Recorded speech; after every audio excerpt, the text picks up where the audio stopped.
Teman-teman, hari ini kita akan melanjutkan pembahasan mengenai seri keajaiban panca indera, dan saya sudah membahas dua, yaitu yang pertama panca indera penglihatan dan kemudian panca indera pengecapan mata dan lidah. Untuk teman-teman yang belum menonton video itu, pastikan untuk menonton videonya di link di atas ini. Ya, sekarang kita akan melanjutkan pembahasan kita untuk panca indera yang ketiga, yaitu indera pendengaran. Berbicara soal indera pendengaran, tentu saja kita berbicara soal telinga kita. Tanpa telinga yang baik, pendengaran yang baik, maka saya tidak bisa berbicara buat teman-teman. Telinga kita itu suatu organ pendengaran, ya kita ibaratkan seperti mic, ya mic alami tubuh kita. Kalau mic itu dia punya kemampuan untuk mengubah getaran menjadi listrik.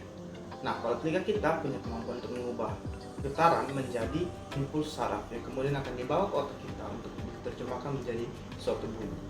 Untuk bisa melaksanakan suatu proses pendengaran dengan lengkap, maka ada dua proses yang akan terjadi dalam pendengaran. Yang pertama, proses konduksi, dan yang kedua merupakan proses transduksi. Proses konduksi itu bagaimana getaran yang saya omong sekarang ini keluar dari HP teman-teman dan teman-teman itu masuk ke telinga. Kemudian transduksi itu bagaimana proses getaran itu diubah menjadi suatu impuls saraf, ya, untuk bisa diterima di otak. Nah, berbicara soal konduksi yang pertama, ya, bentuk telinga kita ini yang seperti ini itu sudah dirancang untuk kita bisa mendengar bunyi lebih dominan dari depan, ya. Jadi kalau bunyi dari depan masuk ke telinga saya itu lebih gampang kita dengar daripada dari belakang, ya. Ya, bayangkan kalau misalnya telinga kita menghadap ke belakang, berarti orang mau ngomong sama kita dari belakang, ya. Atau kalau telinga kita menghadap ke atas, berarti orang mau ngomong sama kita yang mesti dari atas, begitu. Jadi memang telinga kita itu didesain untuk fokus menangkap bunyi lebih banyak dari depan. Bunyi ini kemudian masuk ke dalam liang telinga. Jadi dari telinga kita ini masuk, kemudian ada semacam terowongan di situ, dia masuk di situ. Nah, di terowongan ini dia akan sampai kepada satu membran yang disebut dengan membran timpani. Teman-teman bayangkan seperti suatu gendang, ya, ada kulitnya di atas yang menutupi. Nah, membran timpani itu seperti kulit, sehingga ketika ada bunyi, maka bunyi begini dan kena di membran ini dia akan bergetar, ya. Getaran ini kemudian akan diteruskan ke dalam tulang-tulang pendengaran. Ya, teman-teman tidak salah dengar. Di dalam telinga kita ini yang kecil ini ada tulang-tulang pendengaran. Membran timpani yang saya omong itu tadi ukurannya cuma 0,7 inch atau sekitar 1,7 cm, ya. Itu ukuran dari membran timpani kita. Nah, bayangkan kalau membran timpaninya sudah kecil itu, apalagi tulang-tulangnya, ya. 3 tulang itu namanya malleus, incus, dan stapes, ya. Stapes. Nah, dari 3 tulang ini, stapes itu merupakan yang terkecil, dan stapes ini juga merupakan tulang terkecil di dalam tubuh kita, ya. Jadi kalau sekarang sudah tahu, ya, tulang terkecil tubuh kita itu namanya stapes, dan itu ada di dalam telinga kita. Dan kemudian getaran ini akan diperkuat di 3 tulang itu. Jadi ketika membran tadi tulangnya sambung di sini, membrannya bergetar, pasti tulang ini ikut bergerak, ya. Nah, gerakan tulang ini kemudian akan diteruskan ke dalam suatu rumah siput, ya. Rumah siput, ya, bukan seperti ada siput dan telinga kita, tapi ada satu struktur namanya koklea, ya. Memang bentuknya seperti rumah siput, jadi makanya disebut rumah siput, ya. Di dalam koklea inilah proses yang tadinya konduksi, yang bunyi tadi, getaran tadi masuk ke telinga kita, konduksi sampai di membran timpani, kemudian tulang-tulang. Nah, begitu dia sampai di rumah siput ini, koklea ini, dia akan masuk ke dalam suatu proses transduksi untuk mengubah getaran tadi menjadi impuls saraf. Nah, sebelum kita kembali melanjutkan pembahasan kita ke proses transduksi, perlu kita ketahui bahwa untuk proses konduksi tadi bisa berjalan dengan baik, maka telinga kita itu harus menjaga tekanan di luar dan tekanan dalam telinga, bahkan tekanan di telinga kanan dan telinga kiri itu untuk tetap sama, ya. Nah, ini adalah fungsi yang dikerjakan oleh suatu tuba eustasius. Tuba eustasius ini bekerja untuk menjaga tekanan dalam telinga tetap sama dengan cara dia itu membuka menutupnya. Rata-rata sih sekitar 3x4 kita menelan ludah, ya. Kalau kita telan ludah itu sekitar yang ketiga atau keempat dia membuka menutup supaya tekanannya tetap sama. Nah, pada keadaan tertentu seperti misalnya waktu kita naik pesawat, pas mau landing itu misalnya tiba-tiba tekanan berubah, nah tuba kita ini kalah cepat dengan perubahan tekanannya sehingga dia tidak bisa terbuka tutup dengan baik, dan akhirnya tekanan yang harusnya dia setarakan itu menjadi berubah. Akhirnya terjadi ketidaksetaraan tekanan dalam dan luar telinga, maka itu kita merasakan sakit saat kita mau mendarat, dan bisa sampai kita mengalami gangguan pendengaran. Itu terjadi karena ketidakseimbangan dari tekanan. Makanya untuk mengatasinya, kalau teman-teman naik pesawat dan telinganya sakit atau telinganya rasa tidak bisa mendengar dengan baik, maka cara mengatasinya adalah bisa dengan menguap atau dengan melakukan gerakan mengunyah ya. Karena kedua gerakan itu bisa menggerakkan tuba ini supaya membantu dia untuk terbuka kembali ya. Ya, kembali ke proses transduksi kita, tadi kita sampai di rumah siput. Rumah siput ini juga ukurannya sangat kecil. Ukuran rumah siput ini hanya sekitar 0,2 mm ya, kecil sekali. Tapi dalam 0,2 mm ini terdapat sekitar ada 20.000 sampai 30.000 rambut-rambut halus di situ. Sel-sel rambut ini memang sangat banyak karena dia sangat penting untuk proses transduksi ini ya. Makanya kita bisa membedakan sangat banyak jenis bunyi, baik yang rendah, yang tinggi, bunyi ini, bunyi itu karena banyaknya sel-sel rambut ini. Nah, di koklea juga terdapat sekitar 19.000 atau lebih sel-sel saraf yang siap mengantarkan bunyi yang sudah ditransduksikan ke otak ya. Jadi bunyi itu masuk ke rumah siput, kemudian ditransduksikan menjadi input saraf. Nah, serabut-serabut saraf ini akan meneruskannya ke otak. Ada 19.000 serabut saraf di telinga kita.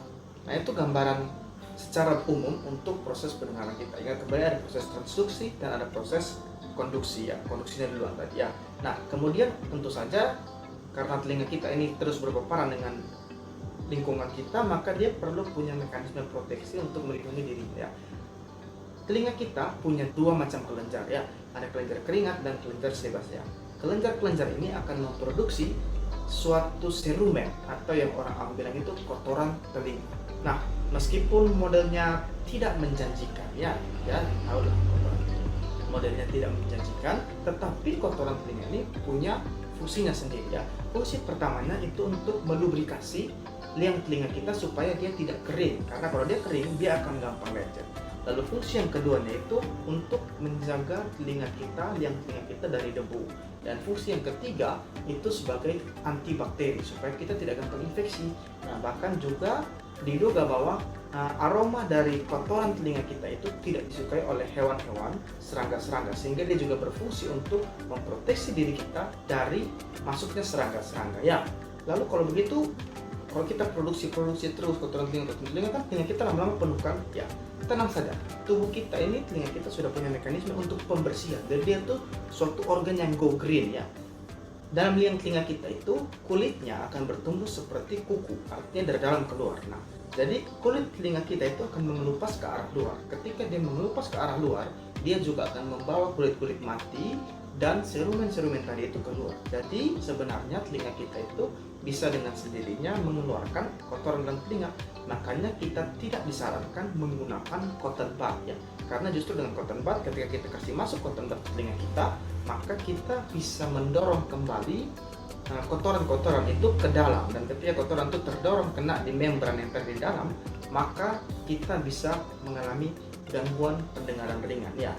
Nah, lebih berat lagi kalau kita pakai cotton bud yang bukan cotton bud dari toko, misalnya pakai ya modifikasi dengan kawat, atau saya pernah lihat yang dengan bulu ayam ya, itu bisa melukai liang telinga kita ya.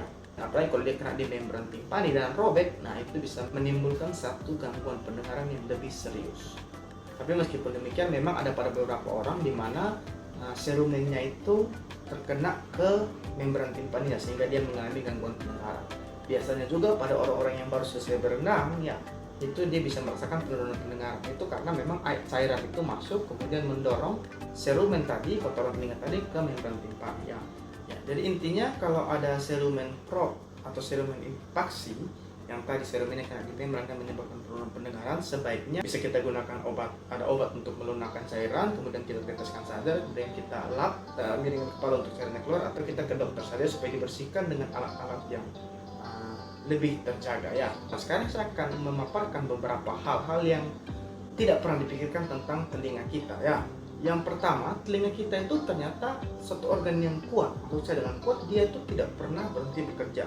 Bahkan ketika kita tertidur, telinga kita itu terus menerima bunyi dan terus memproses bunyi itu menjadi sinyal saraf tadi itu. Tetapi pada saat kita tidur, saat fase-fasenya itu, otak kita yang memblok impuls itu, dia memblok supaya rangsangan saraf tadi itu tidak sampai di otak, sehingga kita jadi tidak mendengar bunyi saat tidur ya.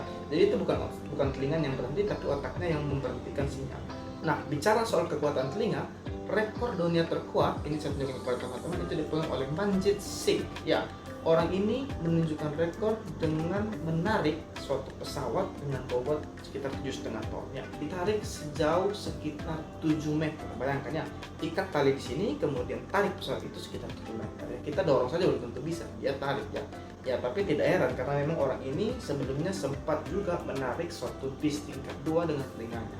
Jadi kemudian dia semakin tertantang untuk menarik pesawat dengan telinganya. Mungkin berikut-berikutnya dia bisa tarik kapal ya, atau bahkan bisa tarik pulau. Ya, telinga kita ini juga berperan untuk menjaga proses keseimbangan ya. Makanya kadang-kadang kalau kita infeksi telinga, kita bisa merasa tidak seimbang, pusing, serasa seperti kayak mau jatuh. Atau orang-orang kadang-kadang kalau pas tinju kena pukul di bagian dekat-dekat telinga di sini ya, dia bisa langsung jatuh karena itu memang pukul kena di bagian pusat keseimbangan kita. Ternyata bunyi tertentu yang masuk ke otak kita bisa menimbulkan respon tertentu dari otak kita. Misalnya, bunyi-bunyi musik tertentu itu bisa membuat seorang lebih berkonsentrasi untuk belajar. Kemudian, musik-musik perang zaman dulu itu dipercaya untuk bisa meningkatkan semangat berperang, semangat bertarung dari orang-orang yang mendengarkan musiknya, dan juga sekaligus menurunkan semangat bertarung dari lawan-lawan mereka. Jadi kalau misalnya saya mau perang sama teman-teman di sana, saya menyalakan lagu tema saya, nah saya jadi lebih kuat, teman-teman jadi lebih lemah. Bunyi-bunyi tertentu juga yang identik dengan bunyi-bunyi mengerikan itu membuat tubuh kita meningkatkan denyut jantungnya, kemudian otot kita semakin kencang ya. Seperti kalau kita nonton film horor ya, kita jadi berdebar-debar, tegang ya. Kenapa? Karena itu sebenarnya memang ketika mendengar bunyi-bunyi mengerikan, tubuh kita bereaksi, otot kita bereaksi untuk mempersiapkan tubuh kita ketika kita kabur. Coba teman-teman kalau lagi jalan kemudian dengar bunyi anjing menggonggong ya, maka pasti otomatis kita akan berdebar-debar dan kita akan tegang siap untuk lari ya. Nah, lalu ada juga bunyi tangisan seorang bayi ya, itu ternyata bisa merangsang otak dari ibunya untuk menjadi empati, menjadi care ya, menjadi waspada terhadap bayinya, dan perasaan itu hanya bisa dirasakan oleh ibu. Jadi memang mother and baby's bonding itu sangat kuat ya.